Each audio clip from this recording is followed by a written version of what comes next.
Selamat malam, Kaltim Headline Malam kembali hadir bersama saya Rosmi Rahma. Sejumlah informasi penting akan kami hadirkan untuk Anda dan berikut di antaranya. Pemakaman khusus COVID-19 di Tanah Merah kini semakin cepat terisi. 2 orang tersangka pengedar narkoba dibekuk di lokasi yang berbeda. Kita awali Kaltim Headline Malam kali ini. 2 pengedar narkoba di kawasan Balikpapan Barat dibekuk Reskoba Polresta Balikpapan. Kedua tersangka dibekuk di lokasi yang berbeda. 2 orang tersangka pengedar narkoba dengan tangan terborgol digiring petugas kepolisian Res Narkoba Polresta Balikpapan pada Selasa siang. Kedua tersangka ini dibekuk di 2 lokasi yang berbeda di Jalan Sultan Hasanuddin Balikpapan Barat dan Jalan Walter Monginsidi Margamulyo Balikpapan Barat. Pengungkapan peredaran gelap narkoba di kawasan Balikpapan Barat berawal dari informasi masyarakat bahwa di kawasan Jalan Hasanuddin Karyangau Balikpapan Barat sering terjadi transaksi narkoba. Tim Opsnal Reskoba Polresta Balikpapan dengan cepat bergerak dan berhasil membekuk tersangka SY alias Pak D dan ditemukan barang bukti jenis sabu-sabu sebanyak 23 paket sabu dengan berat 21,39 gram. Dari hasil pengembangan polisi juga membekuk JN alias Pesut ditemukan sabu sebanyak 1 paket plastik bening dengan berat 8,24 gram. Selain itu, polisi juga menyita uang tunai senilai Rp1.050.000 hasil dari penjualan narkoba jenis sabu-sabu.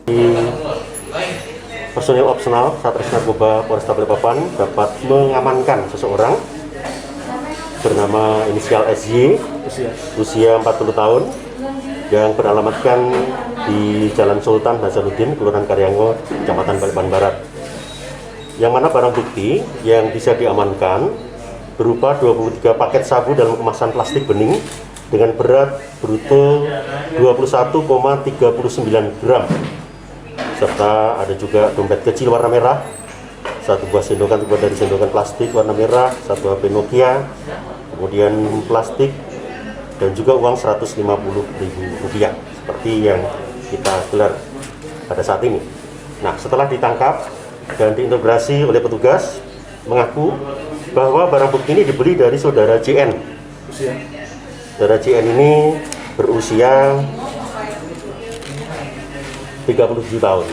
Nah, didapat saudara JN ini dari integrasi juga barang dibeli dengan harga Rp14 juta. Akhirnya diadakan pengembangan oleh tim Opsnal dan tidak terlalu lama saudara JN ini bisa diamankan pada pukul 19.30. Saudara JN ini dapat diamankan di Jalan Soekarno-Hatta, kilometer 3,5, nomor Kelurahan Batu Ampar, Kecamatan Balikpapan Utara, tepatnya di sebuah penginapan. Ambal ban, Bang. Ya. Kenapa mau jualan sabu, Bang? Ya, untuk bayar utang. Bayar utang? Iya. Utang apa, Bang? Ya, bayar utang lah ya. Utang judi apa utang online? Utang lain. Pakai juga, Bang? Jarang-jarang. Berapa kali ngambil barang sama dia? 4 kali. Berapa aja? Yang 4 3. Bang, sekali Nominalnya berapa aja? sekali ngambil berapa dapat, Bang? Saya ngambil. Untung berapa, Bang? Untungnya 500 600 Per gram? udah semua. Abang itu edarkannya kemana aja, Bang? Ada kan anak, Mas? Nah, Ada anak remaja nggak? Pelajar? enggak ada. Mengedarkannya ke lingkungan sekitar, Ke para pekerja juga. pekerja juga. Pekerja apa, Bang? Sopir-sopir itu. Kedua tersangka pengedar narkoba jenis sabu-sabu ini diganjar dengan pasal 114 ayat 2 dan pasal 112 ayat 2 dengan ancaman hukuman maksimal 20 tahun penjara. Dari Balikpapan, Muhammad Idris, tim Kaltim TV. Polda Kalimantan Timur menerapkan protokol kesehatan untuk menyetop penyebaran virus COVID-19. Penerapan disiplin protokol kesehatan di lingkup Polda Kaltim gencar dilakukan guna mengantisipasi sebaran COVID-19 di areal Polda Kaltim, seperti yang dilakukan pada Selasa pagi. Sejumlah personel di Propam Polda Kaltim tampak melakukan protokol kesehatan terhadap internal anggota Polri yang berdinas di Mapolda Kaltim. Tidak tanggung-tanggung anggota polisi yang memasuki Mako Polda Kaltim tanpa menggunakan masker akan dikenakan sanksi push-up. Pengetatan protokol kesehatan juga dilakukan di setiap satuan kerja dengan memeriksa suhu tubuh anggota Polda Kaltim. Menurut Kapolda Kaltim, sebelum melakukan penertiban protokol kesehatan, terutama penggunaan masker terhadap masyarakat, perlunya anggota Polda Kaltim terlebih dahulu disiplin menggunakan masker di lingkup Polda Kaltim. Kapolda juga meminta agar anggota kepolisian dan masyarakat menerapkan yang namanya 3M, yakni memakai masker, mencuci tangan, dan menjaga jarak. Untuk penerapan protokol kesehatan di Polda Kaltim seperti apa nih, Pak? Mulai kemarin kita melaksanakan protokol kesehatan untuk lingkungan, itu kita lakukan razia, kemudian kita terapkan pendisiplinan ke dalam dulu. Kemarin dan hari ini. Sebelum kita melakukan pendisiplinan kepada masyarakat, kita harus disiplin diri sendiri dulu. Untuk itulah dipimpin oleh Propos dari mulai hari kemarin sampai sekarang, kita terapkan protokol kesehatan di lingkungan kantor-kantor Polri. Diharapkan dengan disiplinnya anggota polisi dapat memberi contoh kepada masyarakat untuk rajin menjalankan protokol kesehatan dalam kegiatan sehari-hari. Dari Balikpapan, Muhammad Idris, Tim Kaltim TV. Pemakaman khusus COVID-19 di Raudatul Jannah, Jalan Serayu, Tanah Merah, Samarinda Utara semakin cepat terisi. Dini hari tadi 26 Agustus 2020, tercatat 40 lubang sudah digali untuk menguburkan jenazah. Beginilah gambaran angka kematian di kota Samarinda akibat virus corona. Nyaris setiap hari ada korban yang meninggal dunia dan harus dimakamkan dengan protokol kesehatan, yaitu dimakamkan tanpa ada famili yang mendekat untuk mensolatkan. Dan petugas pemakaman harus menggunakan baju hazmat agar terhindar dari penularan. Petugas dari Satgas Penanganan COVID-19 Kota Samarinda tidak kenal lelah. Mereka terus siaga meski harus bertugas dini hari, ketika semua orang sedang istirahat di dalam rumah bersama keluarga. Ya. Assalamualaikum warahmatullahi wabarakatuh. Hari ini tanggal 26 Agustus 2020, tepat pukul 01.00 dini hari, kami dari tim Satgas Penanganan COVID-19 Kota Samarinda melakukan pemakaman yang ke-40 terhadap jenazah atas nama MT, usia 56 tahun, berjenis kelamin laki-laki, beragama Islam. Yang bersangkutan mulai masuk Rumah Sakit Dirgahayu pada tanggal 22 Agustus 2020 dengan diagnosis dispnea, suspek, dan bronchopneumonia. Dan tadi tepat pukul 20.30 tanggal 25 Agustus 2020 dinyatakan meninggal dunia dengan hasil rapid testnya reaktif, IVA-nya positif, swab atau PCR-nya sedang berproses, yang bersangkutan berstatus probable COVID-19. Dan saat ini sedang kami lakukan pemakaman secara protokol COVID-19 di Pemakaman Umum Raudatul Jannah, Serayu, Tanah Merah, Samarinda. Tugas kemanusiaan itu harus dijalani Irfan dan rekan-rekannya yang tergabung dalam jajaran Badan Penanggulangan Bencana Daerah Kota Samarinda. Tidak hanya bertugas memakamkan jenazah, mereka juga melakukan penjemputan terhadap pasien-pasien yang dinyatakan positif dan harus dirawat di rumah sakit. Seperti yang dilakukan Irfan bersama tim ketika mengevakuasi seorang warga berinisial SMD yang berusia 55 tahun. Dengan berpakaian lengkap baju hazmat, mereka berusaha memberikan pelayanan agar korban tenang dan bersedia dirawat di rumah sakit. Tanggal 24 Agustus 2020, pukul 16.30, kami dari tim Satgas Penanganan COVID-19 Kota Samarinda, berdasarkan instruksi dari Rumah Sakit Karantina COVID-19 Kota Samarinda, melakukan evakuasi terhadap pasien dengan inisial SMD, usia 55 tahun, dengan diagnosis sesak napas akut. Dan saat ini sedang kami lakukan evakuasi menuju ke Rumah Sakit Abdul Wahab Sarani untuk kemudian dirawat lebih lanjut di sana. Di sesi yang lain, tim BPBD juga harus memastikan kawasan rumah para korban COVID-19 steril kembali dengan menyemprotkan disinfektan. Semua dilakukan agar virus corona tidak semakin meluas menyebar kepada warga. Tim Kaltim TV melaporkan. Penyebaran virus corona semakin meluas menembus semua segmen masyarakat di Kota Samarinda. Setelah sebelumnya ada 4 staf dari Sivitas Universitas Mula Warman, di kantor Kejaksaan Tinggi Kaltim juga ada 2 staf terpaksa dirawat isolasi karena terinfeksi COVID-19. Tim Satgas Penanganan COVID-19 Samarinda melakukan tracing di kantor Kejaksaan Tinggi Kaltim, Jalan Bung Tomo, Samarinda Seberang. Setelah diketahui 2 orang staf di kantor itu tertular virus corona, keduanya sudah menjalani perawatan isolasi. Kejati Kaltim tidak menutup kegiatannya, namun upaya penelusuran apakah sudah menyebar di lingkungan para jaksa dan keluarganya dilakukan rapid test. Pak, ini kan ada kabar mengenai anggota Kejati kena positif itu Pak Aris Laki, itu gimana Pak? Tanggapan Pak? Sekarang dirawat 2 orang. 2 orang Pak ya? Staf, pokoknya 2 orang dirawat. 2 staf. Itu mulai kapan Pak? Yang satu Selasa.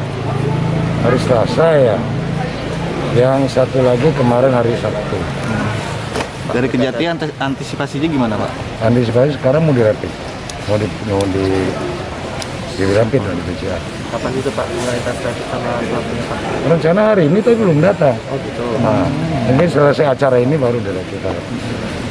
Selain di Kejaksaan Tinggi, sebelumnya muncul pemberitaan virus menyebar di lingkungan staf Universitas Mula Warman. Ada 4 orang yang dikabarkan tertular, namun 2 diantaranya sudah sembuh dan 2 orang lagi masih dalam masa perawatan. Kemudian muncul pula klaster-klaster yang menjadi sumber penyebaran seperti Balai Kota Samarinda, Kantor Gubernur, dan BNN. Tim Satgas Penanganan COVID-19 mengumumkan data 24 Agustus di Samarinda terdapat kumulatif pasien tertular sebanyak 672 orang, sembuh 424 orang, dan 26 orang meninggal dunia. Kemudian yang masih dirawat menunggu penyembuhan ada 222 orang. Tim Kaltim TV, Hardin melaporkan. Kita beralih ke informasi selanjutnya. Pemprov Kalimantan Timur tetap memprioritaskan pembangunan jalan provinsi dari Tering sampai Ujoh Bilang serta dari Ujoh Bilang sampai Long Bagun dan Long Pahanggai. Badan jalan sudah ada, namun dilakukan penataan agar layak dilewati meski baru berupa jalan tanah. Inilah yang terjadi di Dinas Pekerjaan Umum, Penataan Ruang dan Perumahan Rakyat Kalimantan Timur. Gara-gara pandemi COVID-19, anggaran mengalami pemotongan yang mengakibatkan sejumlah proyek dikurangi volume hingga ditunda sampai tahun depan. Dari semula anggaran sebesar 1,4 triliun, dipotong sampai tersisa 736 miliar. Dana itu sudah termasuk untuk proyek fisik, belanja pegawai, dan perjalanan dinas. Besar memang yang kita lakukan refocusing ini dari 1,4 menjadi kurang lebih 1,4T menjadi kurang lebih 736 miliar. Dan tentunya dengan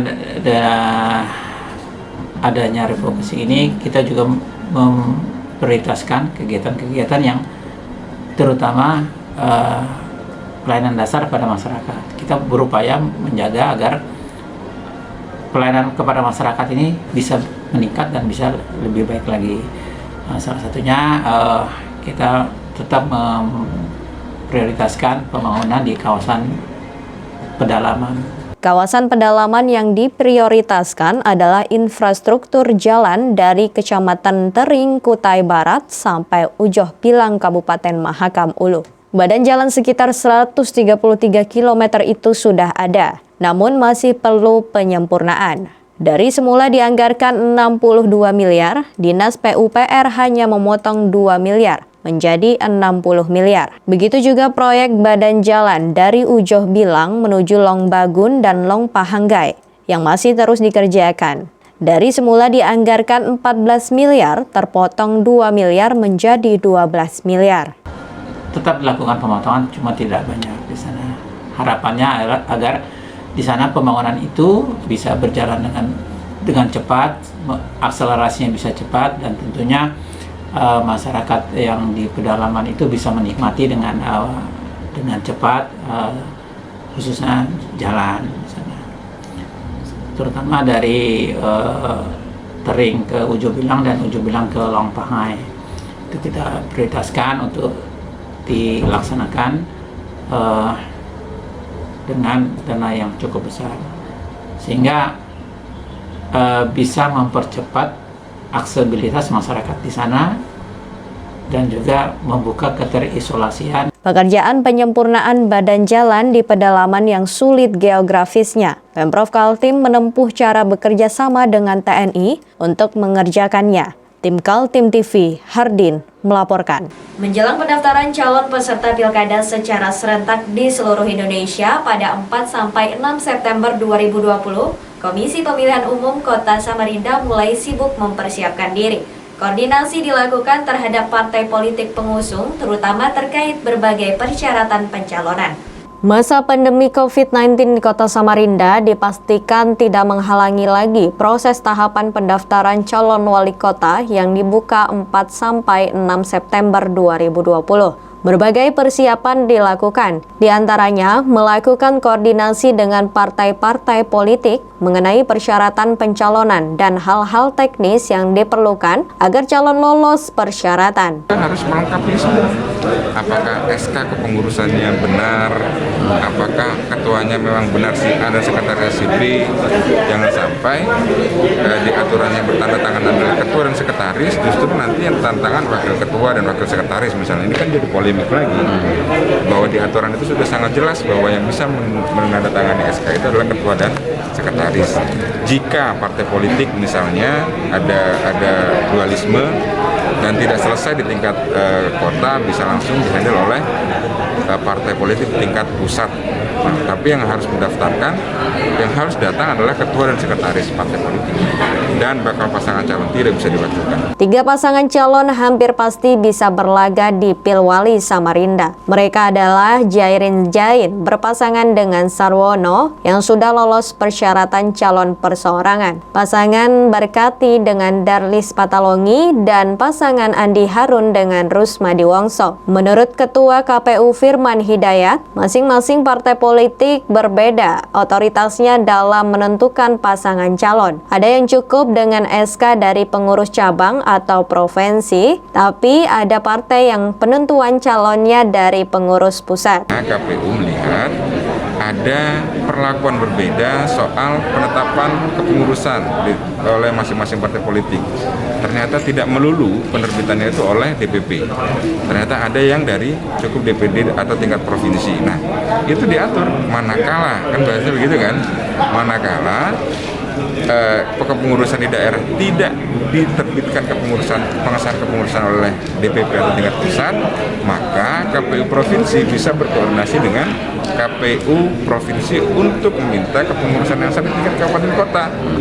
Jadi terjemahannya saya pikir tidak ada di depan, tidak dapat membuka jalur aja bang ya, tidak mengurus. Ya, tidak mengurus sampai ke dalam, karena ini adalah opsi-opsi yang terjadi di internal partai politik. Jadi harus Setelah mendaftar dan lolos persyaratan, para calon kontestan masih akan mengikuti berbagai tes, diantaranya kesehatan dan bebas narkoba. Tim Kaltim TV, Hardin, melaporkan. Situasi di Kota Samarinda dalam masa pandemi COVID-19 terlihat normal-normal saja.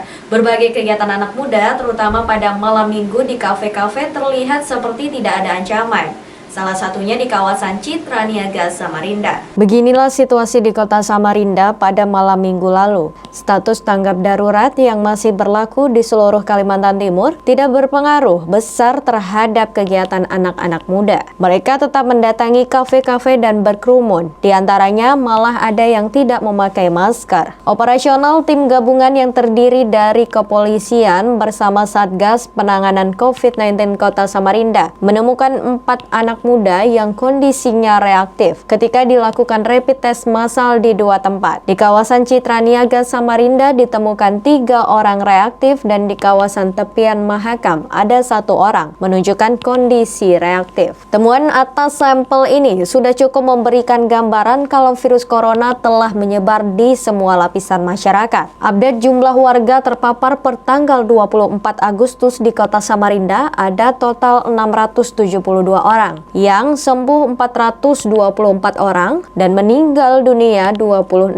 orang. Sedangkan warga yang dirawat isolasi ada 222 pasien. Nah, kita malam hari ini melaksanakan kegiatan gabungan baik dari TNI Polri, ada dari BPBD, dari Dinas Kesehatan, dan ada relawan dan Pol PP.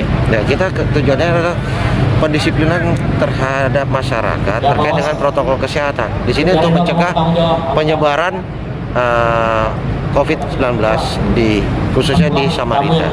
Demikian. Targetnya Pak? Targetnya ya masyarakat bisa sadar dan bisa disiplin terhadap protokol kesehatan. Sasaran mana ini? Ya tempat-tempat sasaran, tempat keramaian, ya baik itu kafe maupun tempat-tempat nongkrong-nongkrong, mall seperti itu.